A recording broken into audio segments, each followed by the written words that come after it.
गायत्री के पावन मंत्र के साथ मैं अपनी बात को आरंभ करना चाहता हूँ।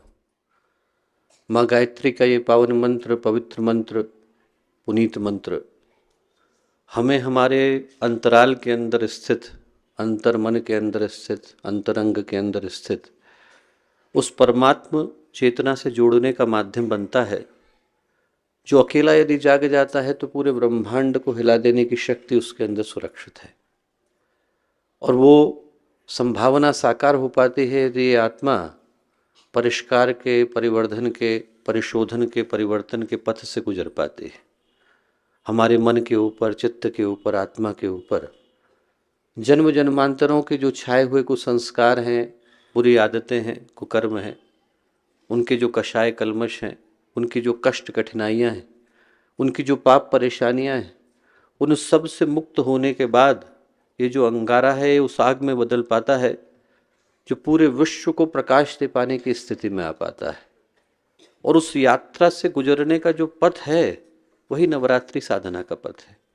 गायत्री मंत्र का उद्देश्य एक ही है कि हमारे चित्त के ऊपर, मन के ऊपर, आत्मा के ऊपर जो आवरण चढ़ गए हैं, जिन परतों के अंदर ये मनुष्य का व्यक्तित्व दबा हुआ है, उनको धीरे धीरे करके इस तरह से हटाया जा सके कि उसके अंदर का प्रकाश, उसके अंदर की पवित्रता, उसके अंदर की शांति, उसके अंदर की सुगंध बाहर को निकल सके। इंसान के अंदर देवत्व की जो संभावना है, मनुष्य के अंदर भगवान बनने की जो संभावना है, आत्मा के अंदर परमात्मा से मिलने की जो संभावना है, उसको साकार करने का पथ गायत्री का ये मंत्र प्रकाशित करता है।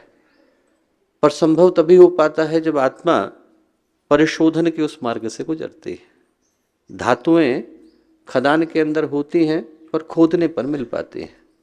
धरती के अंदर अन्न होता है पर जोतने पर मिल पाता है। वृक्ष के ऊपर फल लगते हैं पर तोड़ने पर मिल पाते हैं। दूध के अंदर घी होता है पर मथने पर मिल पाता है। वैसे ही इंसान के अंदर भगवान है पर जगाने पर मिल पाता है। और वो जो जगाने की यात्रा है वही नवरात्रि साधना की यात्रा है। एक बड़ी प्यारी कथा आती है। एक राजा थे और उनको अपने वैभव पर, अपनी संपत्ति पर, अपनी संपदा पर, अपने पद पर, अपनी सामर्थ्य पर बहुत ज़्यादा अहंकार हो गया। लगा कि उन्हीं के पास सब कुछ है। उनके गुरु को लगा कि इनको मार्ग दिखाने की आवश्यकता है। उनने उनसे पूछा कि बेटा, जो तेरे पास है उसकी कीमत क्या है? बोले, आप गरीब ब्राह्मण हैं, आपको क्या पता। बोले, इसकी जो कीमत है वो आप बता नहीं सकते। बहुत अहंकार में भर करके उनने उत्तर दिया। कुल गुरु को हंसी आई। उनने एक लीला रची। जैसे ही कुछ दिनों के बाद आखेट के लिए राजा गए, वैसे ही मार्ग भटक गए। और भटकते भटकते ऐसा कुछ घटा कि वो बार बार उसी मार्ग पर, उसी जगह पर घूम घूम कर आ जाते थे। कितना भी प्रयत्न करते थे पर रास्ता मिलता नहीं था, मार्ग सुझाई नहीं पड़ता था।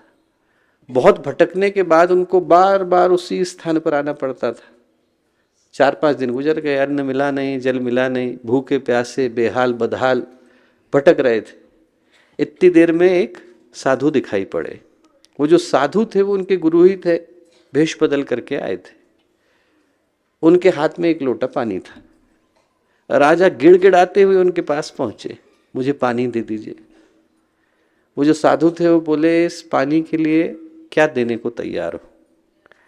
राजा बोले, सारा राजपाट ले लीजिए, जितना कुछ मेरे पास है वो सब ले लीजिए, बस ये एक लोटा पानी दे दीजिए।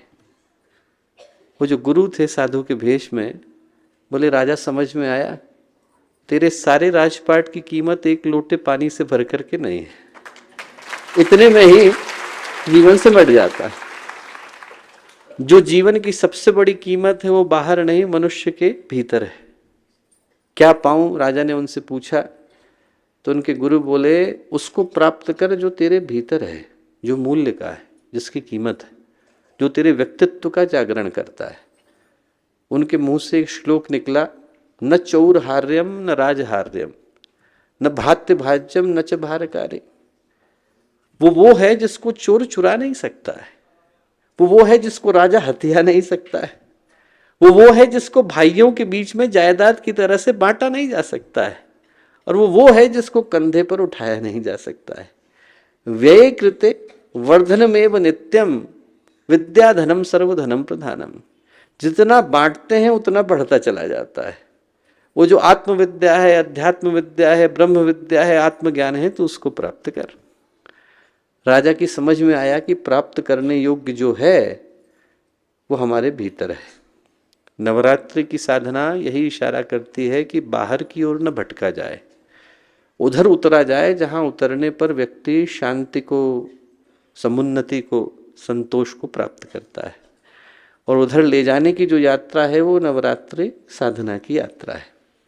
स्थिर चित्त, शांत मन के साथ उस शक्ति का आवाहन हम लोग करते हैं जो हमें आत्मविद्या की ओर, आत्मज्ञान की ओर, आत्मानंद की ओर, आत्म प्रतिष्ठा की ओर, आत्म साक्षात्कार की ओर लेकर के जाती हैं। माँ गायत्री का पावन मंत्र साथ साथ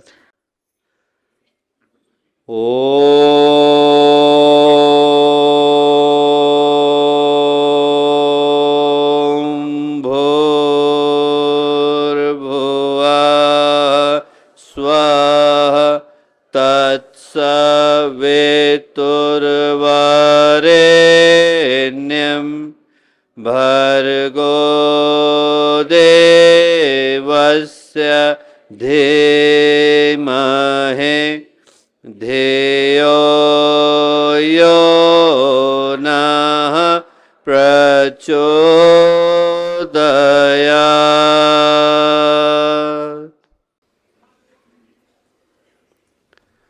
परम पूज्य गुरुदेव, परमवंदनीय माता जी के दिव्य संरक्षण में आज का ये अत्यंत ही पावन दिन, अलौकिक समय, नवरात्रि की ये पावन बेला, शांति कुंज की तपस्थली, पूज्य गुरुदेव का, वंदनीय माता जी का सिद्ध क्षेत्र, इस शुभ अवसर पर यहाँ भारत ही नहीं बल्कि देश एवं विदेश से आए गायत्री परिवार के सभी साधकगण, प्यारे भाइयों बहनों और प्यारे मित्रों, आज नवरात्रि के इस पावन समय में, पुनीत बेला में मिल पाने का यह अवसर और सुयोग हम लोगों को मिला है।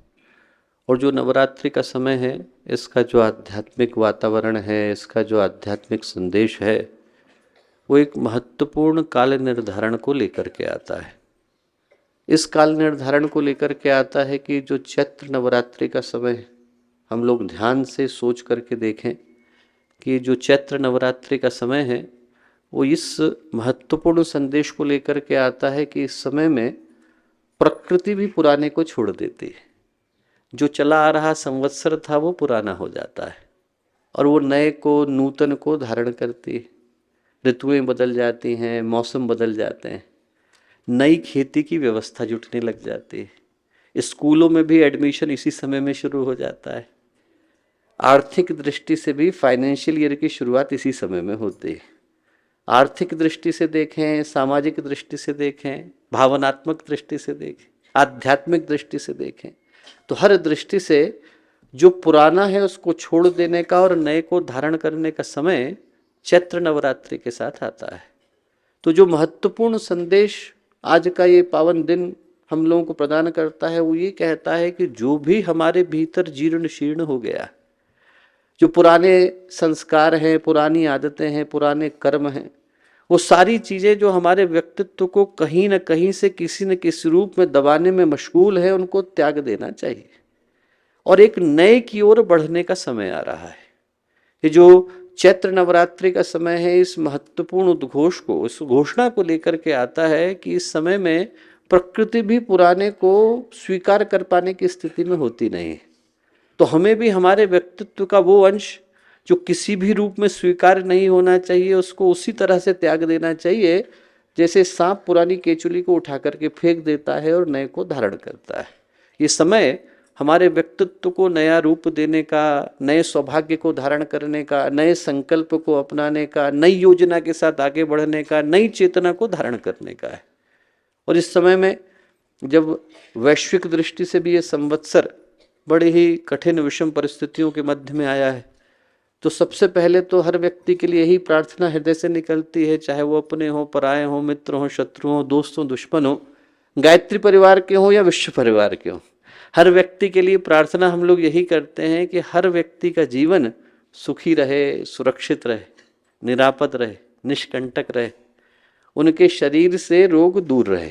जो लोग भी कष्ट को लेकर के आए हैं उनका कष्ट यहीं छूट जाए, वो लोग यहाँ से खुशियाँ लेकर के जाए, शरीर के रोग चले जाए, मन के कष्ट चले जाए, हर व्यक्ति के मन का कष्ट जाए, आदमी चेहरे पे खुशियाँ लेके जाए, अंदर का आनंद लेके जाए, उनके आँख के आंसू यहीं छूट जाए, उनके दिल का भारीपन यहीं छूट जाए।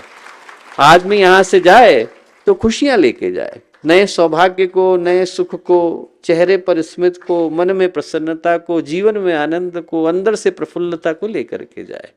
यही प्रार्थना हम लोग करेंगे कि जिन जिन रिश्तों से प्रेम विदा हो गया हो वहाँ का प्रेम लौटे, जिन जिन आंगनों से खुशियाँ चली गई हो वहाँ की खुशियाँ लौटे, जिन जिन जगहों से स्नेह, विश्वास, अपनापन, आत्मीयता विदा हो गई हो वहाँ पर वो लौटे। ये समय हर दृष्टि से नए नूतन को धारण करने का है, और व्यक्ति जीवन में नूतन धारण तभी कर पाता है जब वो पुराने को त्यागने की स्थिति में होता है।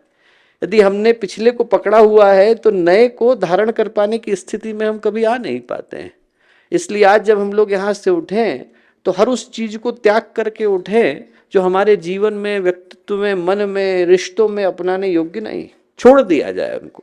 और जब यहाँ से उठें तो ये सोच करके उठें कि इस समय में प्रकृति ने भी नया संवत्सर धारण कर लिया है, तो हम लोगों को भी नई चेतना को धारण करने की आवश्यकता है। ये वो पवित्र समय है चैत्र नवरात्रि का, जब ब्रह्मा जी ने पूरी सृष्टि की रचना करी। जगत ब्रह्मा चैत्र मासे ससृजः प्रथमे हवे, पहले क्षण का निर्माण कहते हैं कि ब्रह्मा जी ने इसी क्षण में किया। और ये जो चिंतन है ये कपोल कल्पना नहीं है, इसके पीछे बड़ा घन वैज्ञानिक चिंतन समाहित है, बहुत ही गहन। आप ये सोचिए कि आइंस्टाइन को तो 20वीं सदी लगी इस सत्य पर पहुंचने में कि जो स्पेस और टाइम है वो वॉर्प्ड है, एक ही चीज है जिनके दो हिस्से हैं।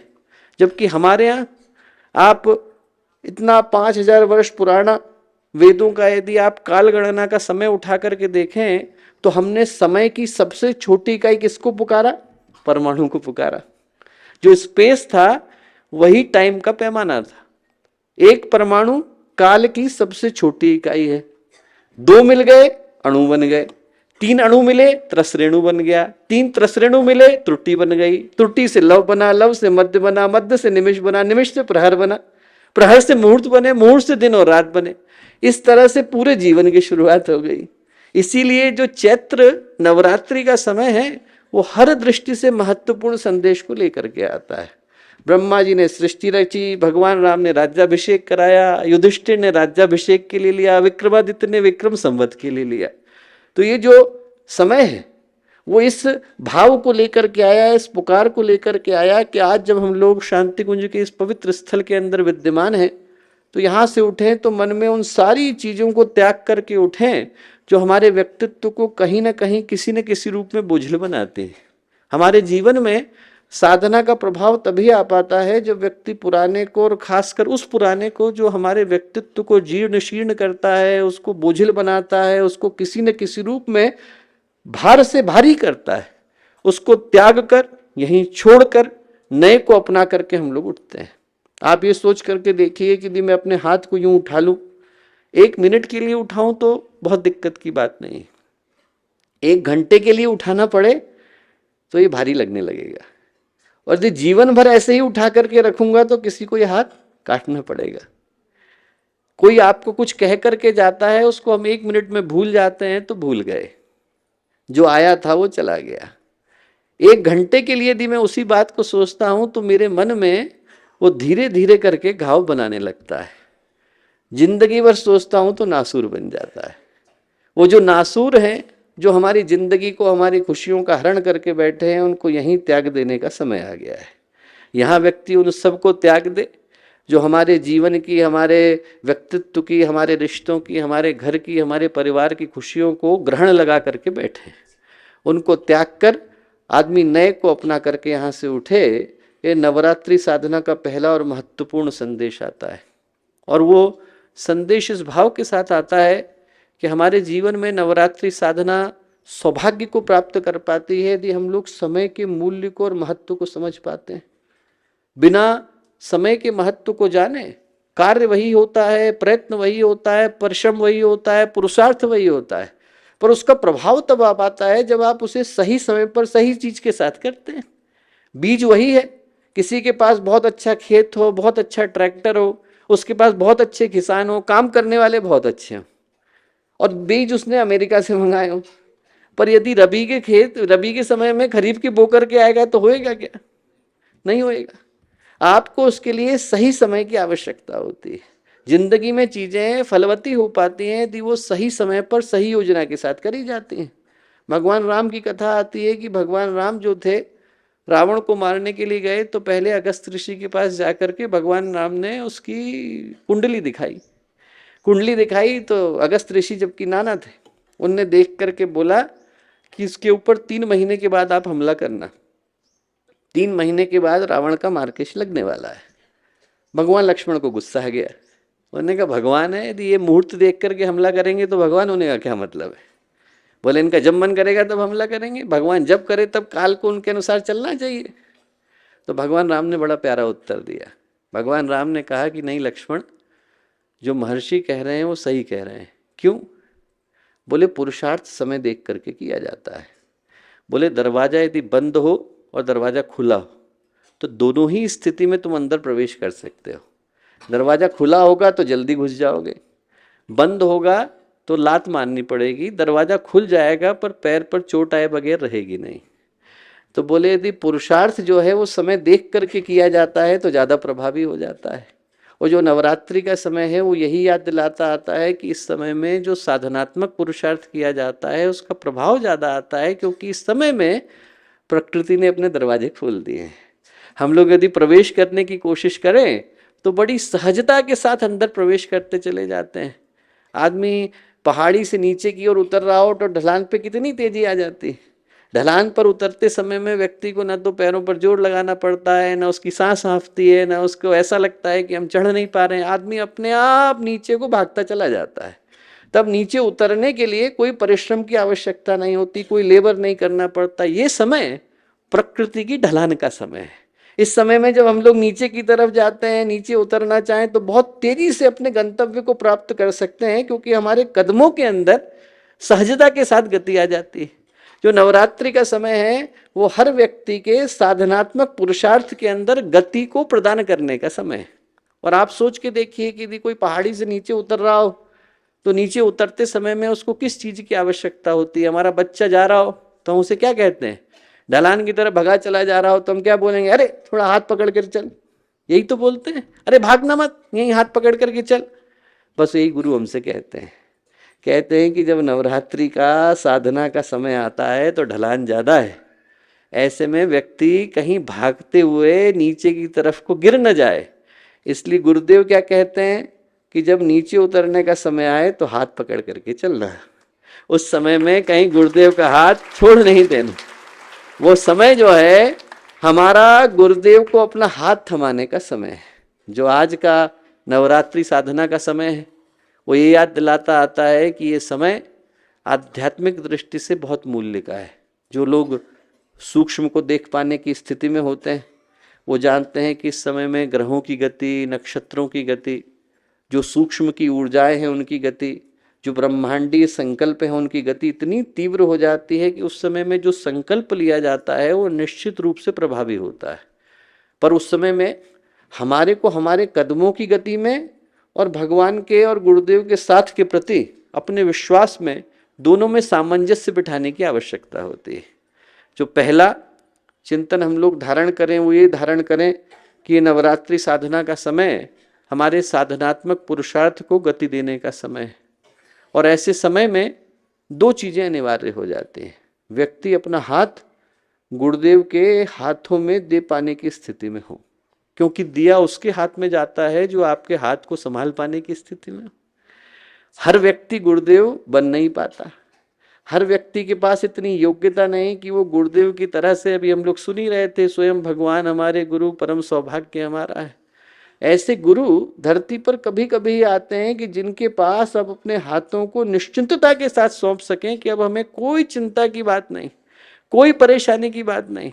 उनके हाथ में हमने अपना हाथ दे दिया है तो हमें निश्चिंत हो जाने की आवश्यकता है कि वो जहां ले जा रहे हैं, जिधर ले जा रहे हैं, जिस योजना के साथ ले जा रहे हैं, वो सही ही ले जा रहे हैं।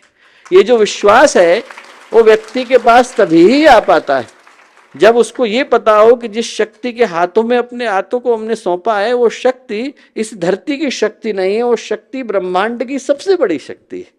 गुरुदेव की तरह की जो शक्तियां हैं, चेतना है, विभूतियां हैं, महापुरुष हैं, महामानव हैं, वो धरती पर कभी कभी आते हैं, रोज रोज वो आते नहीं।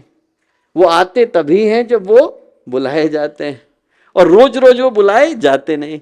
वो बुलाए तभी जाते हैं जब धरती संकट में होती है, जब प्रकृति कराती है, जब मानवता कष्ट से गुजरती है, तब वो ऐसी तपस्वी आत्माओं को पुकारती है कि हे गुरुदेव, हे माता जी, आप आइए और धरती का उद्धार करके जाइए। और ऐसे समयों में हम जैसे अनगढ़ों को ये सौभाग्य मिल पाता है कि हम लोग गुरुदेव के हाथ में अपने हाथ को सौंप सके। वो करने के लिए लोगों को वर्षों की प्रतीक्षा करने की आवश्यकता होती है। तपस्या शिखर पर हो, ज्ञान शिखर पर हो, भक्ति शिखर पर हो, वैराग्य शिखर पर हो, विवेक शिखर पर हो, आत्मीयता शिखर पर हो, अपनत्व शिखर पर हो, ऐसे व्यक्तित्व आपको हजारों वर्षों में कभी एक बार मिल पाते हैं जिनके पास आप अपने जीवन को सौंप कर पूरी तरह से निश्चिंत हो सके। आदमी के जीवन में विश्वास आ जाए, चेतना में विश्वास आ जाए कि हमने सही व्यक्ति के हाथों में अपने हाथों को सौंपा है। हम लोग छोटे थे, 87-88 की घटना होगी।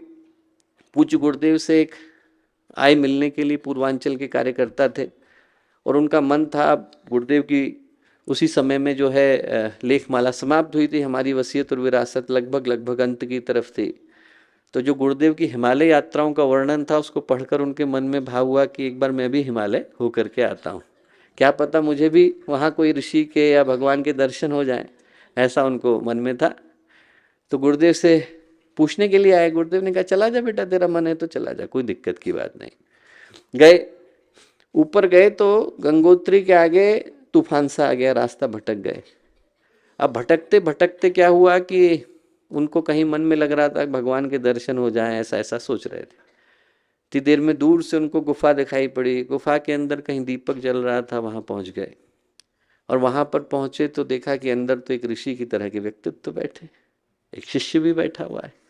उनके तो रोए रोए खड़े हो गए, उनको लगा कि जो मैं मन में सोच रहा था वो तो साकार घट रहा है। उनने पैर छुए, पैर छू के शांत वहां बैठ गए।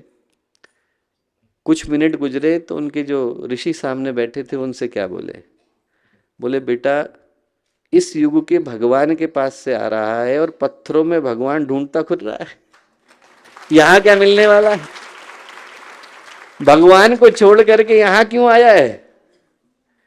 वो क्षण था, वापस को लौटे, हृदय की भावना बदल गई। यहाँ पर पुराने कार्यकर्ता आते थे, मेरे ख्याल से मामा जी जानते होंगे, डीआईजी थे चतुर्वेदी जी, पुराने अपने कार्यकर्ता थे। वो तंत्र विद्या के उपासक थे, तो उस समय के बड़े प्रसिद्ध तांत्रिक हुए भूतनाथ जी, उनसे दीक्षा लेना चाहते थे।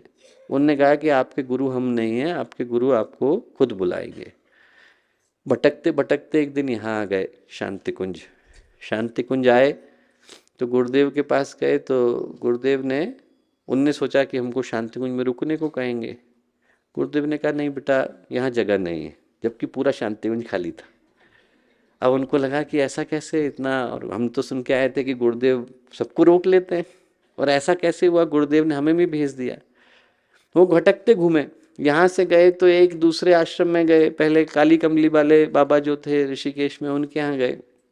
वहाँ गए तो वहाँ पर जो बैठे थे संत, वो उनसे बोले अरे भगवान ने तुम्हें यहाँ भेज दिया। बोले यहाँ पर क्यों आए हो, हरिद्वार जाओ। अब फिर हरिद्वार को आए, हरिद्वार में गए तो पावन धाम है, वहाँ गए। पावन धाम के जो स्वामी जी थे उनके यहाँ जाकर के रुके, तो उन्होंने कहा बेटा जिनके पास से तुम आ रहे हो वो सामान्य व्यक्ति नहीं है, पूरा ब्रह्मांड उनकी मुट्ठी के अंदर है, जरा जोर से दबा देंगे तो ब्रह्मांड नष्ट हो जाएगा। वहां से गए एक तीसरे स्वामी जी के पास गए, 3 दिन तक तो भटकते रहे। जहां गए वहां पर व्यक्ति ने मिलने के साथ पहली बात यही कही कि अरे तुम जिनके पास आ गए हो वो तुम्हारे जीवन को, व्यक्तित्व को बदल देने की सामर्थ्य रखते हैं, 3 दिन के बाद भटक करके यहाँ आए तो शांति कुंज एकदम भरा हुआ था। यहाँ पर 15-20 हजार लोग आए हुए थे। गुरुदेव ने कहा अरे चिंता मत कर, तेरे लिए कमरा रखा हुआ है। कमरा रखा हुआ था, आके बैठ गए। उनकी कुछ समझ में नहीं आया। जब सुबह वो ध्यान के लिए बैठे, उनको कुछ समझ में नहीं आया कि घटा क्या। सुबह ध्यान के लिए बैठे तो उनको ध्यान में उनके गुरु दिखाई पड़े। बोले बेटा तुझे समझ में आया? नहीं समझ में आया गुरुदेव। बोले अरे तू जिनके पास आ गया है वो गुरु नहीं है, भगवान है। बोले तू भगवान के पास आ गया है। और बोले इसलिए तुझे सब जगह पर गुरुदेव ने भेजा कि तू हर जगह पर जाकर अपने मन की जो शंका है पहले उसका निराकरण कर ले कि मुझे किसके पास बुलाया गया है। बोले जब तू सब जगह से भटक करके यहाँ पर आएगा तब तुझे पता चल पाएगा कि जिनके पास तू पहुँच गया है वही तेरे गुरु है और वही तेरे भगवान है। हम लोग सौभाग्यशाली हैं जो बिना भटके पहुँच गए हैं। हमारे को तो गुरुदेव ने यूं ही उंगली पकड़ करके बुला लिया है। हमारे यहाँ द्विवेदी महाराज हैं जोन में, उनकी जब पहली बार यात्रा हुई तो आ रहे थे तो रेल की वो जो होती है खिड़की खोलते समय में खिड़की जो है बहुत तेजी से उंगली पे आकर के दीदी के मामी जी के हाथ पे गिर गई। अब इतनी जोर से गिरी ऐसा लगा कि कट जाएगा और तब भी एक क्षण को दर्द नहीं हुआ, एकदम ठीक, कुछ नहीं, थोड़ा बहुत मलहम लगाया, आ गए। यहाँ पहुँचे, वंदनिया माता जी के पास पहुँचे। पहुँचते से ही माता जी बोले कि हाथ में चोट तो नहीं लगी? तो उन्होंने कहा कि कौन सी माता जी? अरे वही जो तेरे को ट्रेन की पटरी में वहाँ ट्रेन की खिड़की में गिर गई थी। बोले वो तो तेरे को ज़्यादा चोट तो नहीं लगी? अब ऐसे जब गुरु के पास आप आकर के खड़े होते हैं, जो आपके जीवन की सारी चीज़ों को जानते हैं, जो स्वयं भगवान हैं, आपके जीवन के हर कर्म संस्कार से उनका परिचय है, उनको पता है कि हमको जाना कहाँ है।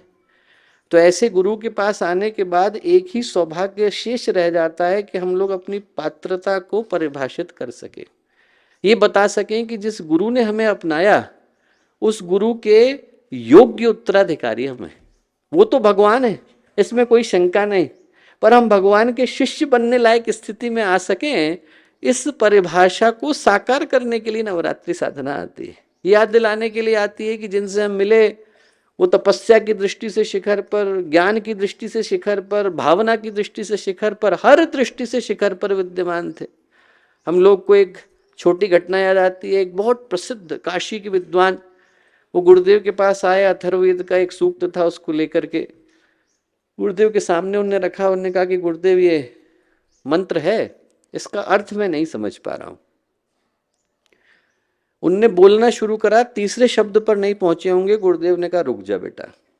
12-14 मिनट तक गुरुदेव एकदम बिना रुके संस्कृत में बोलते रहे, नॉन स्टॉप, अहर्निश अनवरत बोलते गए। बोले सिर्फ शुरू के 3 जो शब्द हैं वो वेदों के अंदर रह गए हैं, अंत के 4 हैं, बीच का लोप हो गया है, इसको कहीं पर लिखना चाहे तो लिख ले। बीच का जो पूरा 1.5 पेज का मंत्र था वो गुरुदेव ने यूं ही बोल दिया। बोले अंतरिक्ष के अंदर सुरक्षित है, कभी तेरा मन करे, तेरे मन में जिज्ञासा हो तो मेरे पास आ जाना। इसीलिए गुरुदेव ने जब वसीयत और विरासत में लिखा कि हमारी गणना इस युग के सबसे बड़े मंत्र विज्ञान के वैज्ञानिकों में की जा सकती है, तो अतिशयोक्ति नहीं लिखा। ऐसी कोई चीज नहीं जिसके विषय में गुरुदेव को पता नहीं। और ये जो नवरात्रि साधना का अवसर आता है वो यही याद दिलाने के लिए आता है कि जिस स्तर के गुरु हैं उस स्तर के शिष्य बनना अनिवार्य हो जाता है। गुरुदेव ने 86-87 में एक गोष्ठी ली थी, तो गोष्ठी में गुरुदेव क्या बोले? बोले ऐसा था बेटा कि एक शेर था और शेर के यहाँ क्या हुआ, बकरी पैदा हो गई। तो अब शेर जो है मुंह छुपाए घूमे कि देखो हमारे यहाँ तो बकरी पैदा हो गई, और बकरी मुंह छुपाए घूमे कि कैसे बताए कि हमारे पिताजी तो शेर हैं। बोले बेटा मैं तो शेर हूं, तुम लोग हमारे बच्चे बकरी मत बनना। तो हमारी जिम्मेवारी क्या हो जाती है?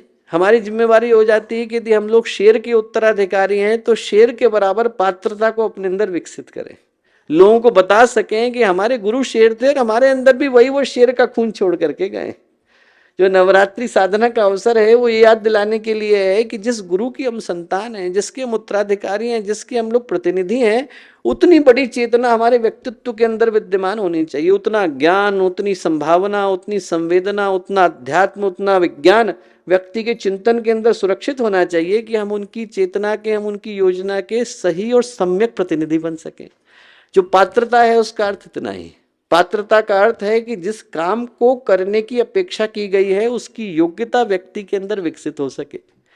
आप एक छोटी सी जॉब के लिए अप्लाई करते हैं, एक छोटी सी यदि यूनिवर्सिटी की प्रोफेसर की भी जॉब होती है तो व्यक्ति को उसके लिए अर्हता तो अपनी बतानी पड़ती है, एलिजिबिलिटी तो तय करनी पड़ती है। एक छोटे से नर्सरी के क्लास में एडमिशन नहीं होता यदि व्यक्ति की आप उसके अंदर एलिजिबिलिटी तय नहीं कर पाए। आपको एक जॉब चाहिए तो जॉब के लिए आपको क्वालिफिकेशन चाहिए, एक्सपीरियंस चाहिए, नॉलेज चाहिए, अनुभव चाहिए, स्किल चाहिए। एक छोटी सी जॉब जब अपनी क्वालिफिकेशन को डिक्लेयर करे बगैर नहीं मिल पाती तो भगवान की संतान होने का गौरव बिना अपने टर्म एंड कंडीशन को प्रूव करे कैसे मिल पाएगा। जो पात्रता है वो तो बतानी अनिवार्य हो जाती है। जिसको हम संसार में योग्यता कह करके पुकारते हैं उसी को हम लोग अध्यात्म में पात्रता कह करके पुकारते हैं। जिस चीज को दिया जा रहा है उसको प्राप्त करने की, उसको स्वीकार करने की, उसको अपना पाने की, उसके आत्मसात करने की ताकत व्यक्ति के व्यक्तित्व के अंदर आ सके, इतनी ही योग्यता नवरात्रि की साधना हर व्यक्ति के अंदर विकसित करने की प्रार्थना करती है। और जब हम लोग पात्रता के लिए जाते हैं तो किस चीज की आवश्यकता हो जाती है? पहली चीज की आवश्यकता हो जाती है दोस्तों कि व्यक्ति के पास भगवान के प्रति, गुरु के प्रति ऐसा अटूट भरोसा हो जिसको दुनिया की कोई ताकत हिला पाने की स्थिति में ना हो। आंधी आए, तूफान आए, परेशानी आ जाए, दुनिया के सारे झंझट, दुनिया की सारी तकलीफें आ जाएं, पर वो सब एक तरफ को खड़े हो जाएं और हमारे अंदर के विश्वास को हिला पाने की स्थिति में नहीं हो। इतनी शक्ति, इतनी सामर्थ्य व्यक्ति के व्यक्तित्व के अंदर होने की आवश्यकता है। उसके अंदर ये भाव आ जाए कि यदि हमारे साथ भगवान खड़े हैं, हमने अपनी उंगली उनको समा रखी है, तो हमें टेंशन की आवश्यकता क्या है। आप सोच करके देखिए, आप अंधेरी रास्ते में जाते हो, राहों में जाते हो, कहीं पर दूर एक छोटा सा बल्ब जलता दिख जाता है तो व्यक्ति का मन कितना निश्चिंत हो जाता है। हम लोग जा रहे हो सुनसान राहों में और हमारे दो दोस्त आकर के खड़े हो जाएं तो आदमी एकदम सुनिश्चित हो जाता है। बच्चा जा रहा हो, उसके मम्मी पापा आकर के उंगली पकड़ लें तो एकदम बच्चे के अंदर निडरता आ जाती है, तुरंत उसके कदमों के अंदर जोश आ जाता है, मन के अंदर विश्वास आ जाता है। तो हमने तो अपनी उंगली गुरुदेव को थमा रखी है, फिर हमें किस तरह के भय की आवश्यकता है? व्यक्ति के अंदर इतना विश्वास तो होना चाहिए। यदि हमने थमाई है तो जब तक हम नहीं छोड़ेंगे तब तो गुरुदेव क्यों छोड़ने वाले?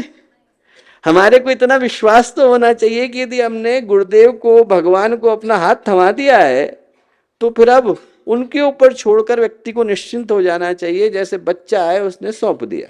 और रामकृष्ण परमहंस कहा करते थे दुनिया में दो तरह के भक्त होते हैं, एक वो जो बंदर के बच्चे की तरह से होते हैं, माँ को छोड़ते नहीं, दूसरे बिल्ली के बच्चे की तरह से होते हैं, म्याऊं म्याऊं करते हैं तो कहीं पर भी माँ होती है दौड़ करके आ जाती है। बोले या तो छोड़ो मत, या फिर अपनी आवाज को इतना बुलंद करो कि माँ को तुम्हें ढूंढने के लिए आना पड़े। या तो ये है कि उंगली को छोड़ना नहीं, पकड़ लिया, दे दिया तो अब दूसरी चीज की परवाह नहीं, या फिर हमारी आवाज के अंदर इतना दम होना चाहिए कि हम भगवान को बुला पाने की स्थिति में आ जाएं।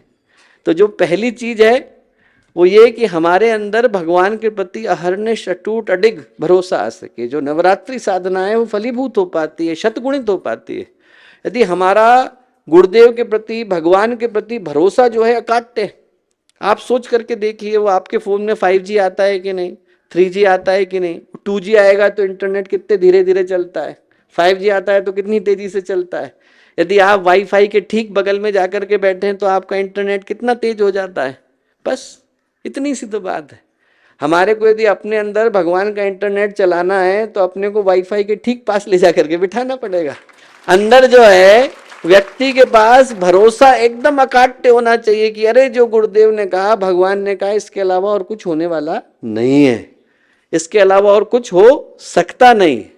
हम लोग को याद है 87 की घटना थी, गुरुदेव ने सुबह सुबह गोष्ठी बुलाई, गोष्ठी में जाते हैं तो शुरू शुरू में क्या होता है, लोग बैठ रहे होते हैं, बातचीत हो रही होती है, कैसा चल रहा है सब पूछा जाता है ना। लोग बैठे नहीं थे, गुरुदेव ने बोलना शुरू कर दिया, आज के दिन बेटा हमारा जो जहाज है वो युग निर्माण की यात्रा पर निकल गया है। अब इसको इसके गंतव्य पर पहुंचने से कोई रोक नहीं सकता है। आंधी आएंगी, तूफान आएंगी, जहाज जोर जोर से हिचकोले खाएगा, तुम लोग पैर जमा करके रखना, जो ज्यादा हिलेगा उसको रोक पाने की स्थिति में मैं नहीं हूं। और फिर क्या बोले, चाहे कुछ भी हो जाए पैर जमा करके रखना, मैं सब ठीक कर दूंगा। कितना भी जहाज हिले, पहुंचना इसको वही है जहां पर पहुंचने के लिए गुरुदेव ने इसको छोड़ा है। जो जानते हैं वो इस बात को जानते हैं कि आप इस योजना का बाल भी बांका कर नहीं सकते हैं, इसको अपने गंतव्य तक पहुंचना है। पर व्यक्ति को ये सौभाग्य मिला है कि वो उसके अंदर आकर के खड़ा हो जाए। तो जो पहली चीज है, व्यक्ति के मन में अटूट अडिग अविचल भरोसा है, ऐसा जिसको दुनिया की कोई ताकत हिला पाने की स्थिति में ना हो। एक कहानी आती है, एक बड़े प्रसिद्ध भक्त हुए, उनका नाम था सुदर्शन। और सुदर्शन जो थे, उनके पिता जो थे वो अपने अयोध्या के राजा थे, ध्रुव संधि नाम था। दो पत्नियां थी, मनोरमा और शीलावती। और जो मनोरमा के पुत्र हुए वो तो हुए भक्तराज सुदर्शन, शीलावती के जो पुत्र हुए वो हुए शत्रुजित। अब जब पिता एक दिन आखेट खेलने के लिए गए तो देहावसान हो गया। देहावसान हुआ तो दोनों तरफ के पक्ष में लड़ाई झगड़ा शुरू हो गया, हमारा वाला बच्चा जो है वो राजा बनेगा, हमारा वाला बच्चा राजा बनेगा। तो जो सुदर्शन की माँ थी वो भी भक्त थी, उनने कहा कि ऐसा है, लड़ाई झगड़े में हम लोग नहीं पड़ते, हम लोग जाकर के जंगल में तपस्या करते हैं, छोटे भाई को मिले तो क्या दिक्कत है, वही चलाए। तो विदल्ल नाम के उनके एक मंत्री थे, उनको लेकर के वो जंगल में चली गई, महर्षि भारद्वाज के आश्रम में, यहीं हरिद्वार के पास आकर के तपस्या करने लगी।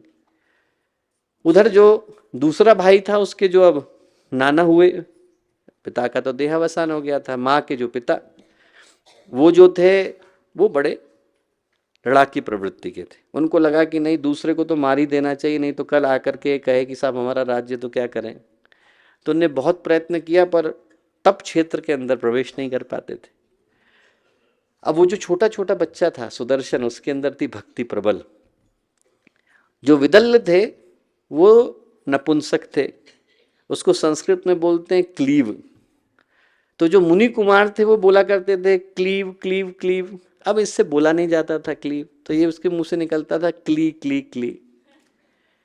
एक दिन जगदम्बा आ गई सामने, क्ली मत बोल बेटा, क्लीम बोल। उसके हृदय में मंत्र को प्रतिष्ठित कर गई। ओम ह्रीम श्रीम क्लीम मेधा प्रभा हम लोग बोलते हैं ना, वो क्लीम मंत्र उसके अंदर प्रतिष्ठित कर गई। अब उसने उसको बोलना शुरू कर दिया, माँ सिद्ध हो गई। बच्चा बड़ा हुआ तो सबको चिंता हुई कि करेंगे क्या, इसका क्या होगा। तो एक दिन देवी माँ आई, बोले ऐसा कर कि तू वाराणसी को जा, वहाँ सुबाहु एक राजा हैं, उनकी जो पुत्री है उसका विवाह तेरे साथ सुनिश्चित किया गया है। अब उसी समय में क्या था कि राजा सुबाहु ने स्वयंवर भी रचा हमारी पुत्री के लिए। सभी जगह के राजा आए, वो शत्रुजित भी आए जो उनके छोटे भाई थे, और उसके साथ नाना जी आए। नाना जी आए तो जब उनको पता चला कि ऐसा ऐसा है कि साहब हमारे ये सुदर्शन भी आया है विवाह करने के लिए, तो उन्होंने कहा कि इसको तो हम अभी नष्ट कर देंगे। उधर जो सुबाहु की जो लड़की थी जिसके साथ विवाह की बात माँ जगदम्बा ने, भगवती ने कही, वो बच्ची को भी माँ सपने में आई और बोली कि तेरे लिए सुदर्शन का विवाह सुनिश्चित किया है, कल को जब आए तो तू उसका चयन करना। अब जो स्वयंवर का समय आया तो उसने उसका चयन किया और चल दिया। अब उनके पास तो कुछ था नहीं, आश्रम के रहने वाले नंगे पैर चल दिए, अपने अपने घर को जा रहे हैं। सामने शत्रुजित के जो नाना थे वो बड़ी भयंकर सेना लेकर के खड़े हो गए, बड़ी भयंकर। लोगों ने कहा अब क्या होगा, तो सुदर्शन ने बड़ा प्यारा उत्तर दिया, बोले देखो उनके पास सेना हो सकती है पर हमारे पास तो माँ है। बोले वो कितनी भी बड़ी सेना को लेकर के आ जाएं, हमारा विश्वास हमारी माँ के पास है, हमने अपना हाथ उनको सौंप दिया है। सामने की तरफ 1,00,000 खड़े हों, 1 करोड़ खड़े हों, मुझे कोई चिंता नहीं। बोले जिनको मैंने हाथ सौंपा है वो पूरे विश्व का संचालन कर पाने की सामर्थ्य रखती है। माँ को पुकारा, माँ आ गई, क्षण भर में सेना का सफाया कर दिया। अब जब सेना समाप्त हुई तो सुबाहु जो थे उनने प्रार्थना करी कि आप यहाँ तक आई हैं तो वाराणसी के अंदर प्रवेश जरूर करिए और छोड़ के मत जाइए। वो दिन था, आज का दिन है कि काशी की रक्षा अन्नपूर्णा देवी जगदम्बा के रूप में करती। और सुदर्शन से माँ ने क्या कहा? उनने कहा ऐसा है कि भगवान राम के छोड़ देने के बाद से अयोध्या जो है वीरान हो गई, वहां पर भक्ति की धारा को प्रवाहित करने की आवश्यकता है, तुम जाओ और अयोध्या को दोबारा से जागृत करो। उनने जाकर के सुदर्शन ने अयोध्या की स्थापना करी। जो पूज्य गुरुदेव की स्थापना है कनक मंदिर के ठीक सामने अयोध्या का शक्तिपीठ, उसके ठीक बगल में भक्तराज सुदर्शन का मंदिर भी है। वो जो भक्तराज सुदर्शन है वो वही है जिनने उस समय में अयोध्या को जागृत करने का संकल्प लिया था। व्यक्ति के मन में भरोसा हो, विश्वास हो, अंदर चेतना के अंदर भाव हो तो भगवान सहयोग के लिए आते हैं। जो पात्रता है वो हमें ये बताती है कि हमारे हृदय में भगवान के प्रति अटूट भरोसा है। मालाएं हमारी पूरी हो सही, हमारा उपवास सही चले जरूरी है, हमारे आहार विहार आचरण के अंदर ये सारे भाव हों जो नवरात्रि साधना में होने की आवश्यकता है, बिल्कुल जरूरी है। पर उन सब के होने के साथ साथ जिस एक और चीज की आवश्यकता हो जाती है वो ये कि हमारे हृदय का जो विश्वास है और अंदर की जो भावना है और अंदर का जो भरोसा है वो इतना प्रबल हो कि उसको हटा पाने की सामर्थ्य किसी के अंदर नहीं हो। यदि आदमी भरोसे के साथ आगे बढ़ता है तो आप मान करके चलिए कि यदि आप आग के अंदर कूदते हैं तो वो आग बाग में बदल जाती है। यदि आप चिता के ऊपर चढ़ते हैं, आप कांटों की सेज के ऊपर चढ़ते हैं तो मखमली कालीन में बदल जाती है। व्यक्ति का भरोसा होना चाहिए। जो आज का दिन है वो हम लोगों से पुकार पुकार करके एक ही बात कहता है कि यदि किसी की लॉटरी लग गई तो उसको 1 लाख रुपए मिलेंगे, 1 करोड़ मिलेंगे, 1 अरब मिलेंगे, इससे ज्यादा मिल नहीं सकते। हम लोगों की तो जन्म जन्मांतर की लॉटरी लग गई, गुरुदेव मिल गए। और जब जन्म जन्मांतर की लॉटरी लग गई है, आदमी का सौभाग्य खुल गया है, आदमी का जीवन जो है अपनी चेतना के शिखर पर जाकर के विद्यमान हो गया है, तो छोटी चीज मांगने की आवश्यकता नहीं। व्यक्ति ये माने कि हमारी साधना प्रभावी हो, हमारा विश्वास कभी कमजोर न पड़े, हमारे अंदर की श्रद्धा को हम लोग जगाएं, हमारे अंदर के गंदे गुब्बारों को हम लोग मिटाएं, हमारे अंदर की जो अहमन्यता है, अहंकार है, उसको हम लोग गला डालें और इस विश्वास के साथ आगे बढ़ें कि न जाने कितने जन्मों की प्रतीक्षा के बाद ये अवसर आया है। हजारों वर्षों तक लकड़ी प्रतीक्षा करती है तो अंगारा बन पाती है। न जाने कितने वर्षों की प्रतीक्षा होती है तो स्वाति नक्षत्र में पानी की बूंद गिरती है और मोती बन पाती है, बांस बंसलोचन बन पाता है। 1 खरब वर्ष तक कोयला घिसा जाता है तो खीरा बन पाता है। और न जाने हम लोग कितने वर्षों की प्रतीक्षा के बाद इस सौभाग्य को लेके आए हैं कि हम लोग गुरुदेव का अंग बन पाए। तो जो पात्रता है वो यही याद दिलाती है कि हजारों वर्षों की प्रतीक्षा के बाद जो मिला वो क्षण भर की भूल के कारण चला जाता है। व्यक्ति इस सौभाग्य को स्मरण रखे जो गुरुदेव से जुड़ने के नाते हमें मिल पाया। पात्रता प्रभावी हो पाती है यदि व्यक्ति अपनी योग्यता को उस योग्य बना लेता है जिस योग्य गुरु उसको बनाना चाहते हैं। यदि हमारी पात्रता प्रभावी हो गई तो व्यक्ति के अंदर भरोसा आता है, विश्वास आता है, उसके अंदर ये संकल्प आता है कि जिस मार्ग पर हम लोग चल पड़े हैं उस मार्ग से हटा पाने की सामर्थ्य किसी में है नहीं। महाभारत में कथा आती है, एक भक्तराज की सुधनवा नाम हुआ, वो हंसध्वज राजा थे। उस समय में भगवान ने अश्वमेध का घोड़ा छोड़ा था। अब वो जो अश्वमेध का घोड़ा था वो जा रहा था हर जगह से। अब हंसध्वज के जो पुत्र थे, 5 ही पुत्र थे, सेना एक भी नहीं थी। और उनके 5 पुत्र थे, सम, सुदर्शन, सुरथ, सुबल और सुधनवा, 5 पुत्र थे और बस इसके अलावा कोई सेना नहीं रखी थी। अब बच्चों ने क्या सोचा कि सामने से तो भगवान आ रहे हैं, अर्जुन चल रहे हैं साथ में और उनके साथ में कृतवर्मा चल रहे हैं, सात्यकी चल रहे हैं। बच्चे अश्वमेध का घोड़ा पकड़ करके ले आए। उन्होंने कहा अरे तुम लोग क्यों लेकर के आ गए? उनने पूछा राजा ने, तुम लोग अश्वमेध का घोड़ा लेकर के आ गए, अब तो लड़ना पड़ेगा। तो बच्चे इतने भगवान के भक्त थे, बोले तो बड़ा अच्छा होगा, इस बहाने भगवान के दर्शन हो जाएंगे। उन्होंने कहा अरे वाह, हम तो इसलिए पकड़ के लाए कि इसी बहाने भगवान कृष्ण के दर्शन में हो जाएंगे, नहीं तो यहाँ क्यों आते हो। अब ये सोच के वो आए तो उनके 2 मंत्री थे, शंख और लिखित। उनने कहा साहब पकड़ करके तो आ गए, अब कल को जब लड़ाई होगी तो इनमें से कोई नहीं पहुंचेगा। तो बोले क्या करा जाए? बोले आप नियम बना दो। नियम क्या बना दो? बोले आप नियम में बना दो कि जो समय पर नहीं पहुंचेगा उसको खौलते तेल के कढ़ाई में उतरना पड़ेगा। ठीक। 4 भाई पहुंच गए, सुधनवा नहीं पहुंचे जो सबसे छोटे थे। क्यों? माँ को प्रणाम करने चले गए थे, लेट हो गए। अब जब पहुंचे वहां तो शंख और लिखित थे। शंख और लिखित जो मंत्री थे उन्होंने कहा कि साहब तेल के कढ़ाई में उतरना पड़ेगा, नियम तो सबके लिए समान है। खौलते तेल के कढ़ाई को जैसे ही गर्म किया गया, सुधनवा ने भगवान कृष्ण का नाम लिया, नीचे को उतर के एकदम सुरक्षित निकल आए। तो जो शंख थे उनको लगा कि इसने जरूर कोई चालबाजी करी। बोले सुधनवा ने जरूर कोई औषधि लगा के आए हैं, इसीलिए जो है इनके ऊपर कोई असर नहीं हो रहा, ये तेल जो है सही नहीं है, क्या किया जाए।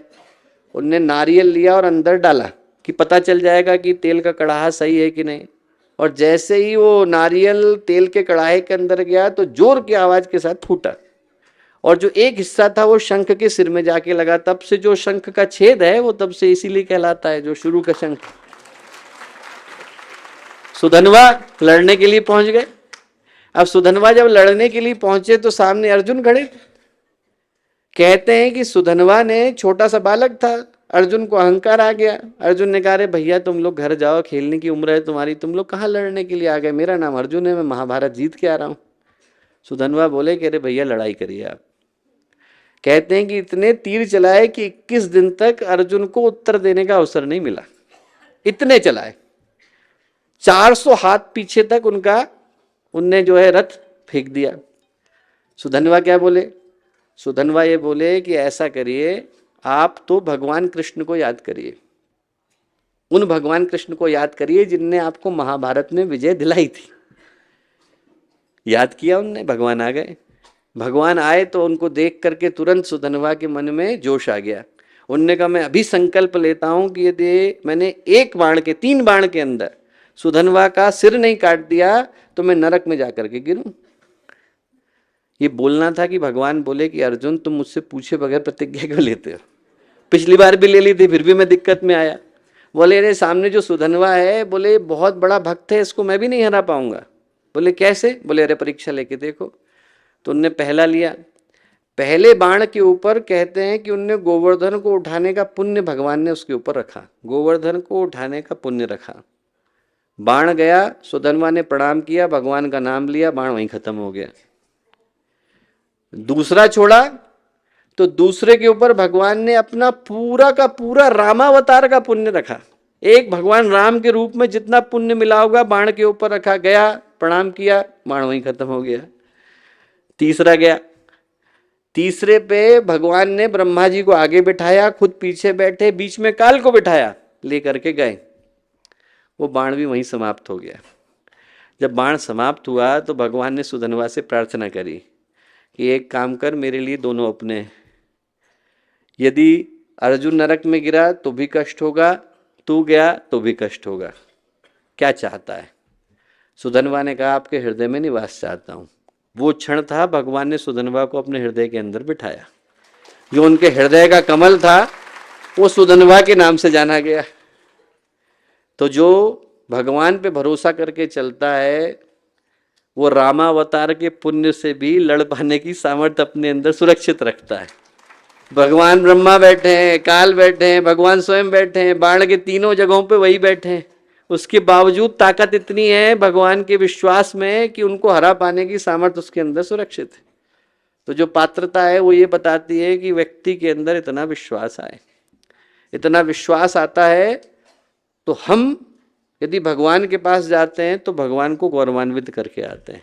व्यक्ति पात्र हो जाता है तो उसकी उपस्थिति से मंदिर धन्य हो जाता है। व्यक्ति पात्र बन जाता है तो उसके नाम से गुरु गौरवान्वित महसूस करते हैं।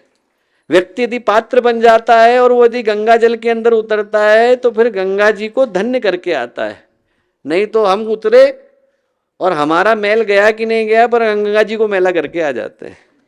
व्यक्ति जो है वो पात्र बन गया तो उसकी उपस्थिति जगह को धन्य करके आती है। कहते हैं कि नामदेव गए और नामदेव जब ओढ़ैया के मंदिर में गए तो उनको देख करके पंडितों ने कहा, अरे पीछे की तरफ जाओ, पीछे की तरफ जाओ। जिधर जिधर से नामदेव गए उधर उधर को मूर्ति घूम गई। आज भी आप ओढ़ैया जाइए तो ओढ़ैया में भगवान की मूर्ति पीछे की तरफ को घूमी हुई है, क्योंकि जहां जहां से नामदेव गए उधर उधर की तरफ को मूर्ति घूमती चली गई। आपके विश्वास के अंदर, आपकी पात्रता के अंदर इतना बल होना चाहिए। हमारे विश्वास के अंदर, हमारी पात्रता के अंदर इतना बल होना चाहिए कि जहां हम चले वहां पर भगवान को चलने के लिए मजबूर होना पड़े। गुरुदेव ने वसीयत विरासत में क्या लिखा है? गुरुदेव ने लिखा है कि हमारा भगवान हमारे साथ बॉडीगार्ड की तरह से चलता है। सबने पढ़ा है, हमारा भगवान हमारे साथ बॉडीगार्ड की तरह से चलता है। वो भगवान बॉडीगार्ड की तरह से चलता है जब भगवान को भरोसा होता है कि जिसके साथ चल रहे हैं वो इस योजना को पाने का उचित पात्र है। जब हम लोग पात्र बन जाते हैं तो उस स्थिति में गुरुदेव के पास उनके गुरु अपने आप चले आते हैं। जब हम पात्र बन जाते हैं तो चंद्रगुप्त को चाणक्य ढूंढ लेते हैं और उस स्थिति में समर्थ गुरु रामदास शिवाजी को तैयार करते नजर आते हैं। करने के लिए व्यक्ति का पात्र होना अनिवार्य है। आज जो नवरात्रि साधना का अवसर है वो यही याद दिलाता है कि हमारे अंदर की वो पात्रता विकसित हो जो इन साधनाओं से मिलने वाली विभूतियों को, सिद्धियों को व्यक्ति के व्यक्तित्व में गहरे से प्रतिष्ठित करती हैं। ऐसा संभव हो पाए तो हम लोगों का यहाँ इस नवरात्रि साधना का अंश बन पाना, अंग बन पाना निश्चित रूप से हम लोगों को कृतार्थ करके जाएगा। पूज्य गुरुदेव की तपस्थली में हम लोग उपस्थित हैं, यहाँ से इसी भाव को, चेतना को लेकर के जाएं। सभी लोगों को बहुत सारी शुभकामनाएं, मंगल कामनाएं।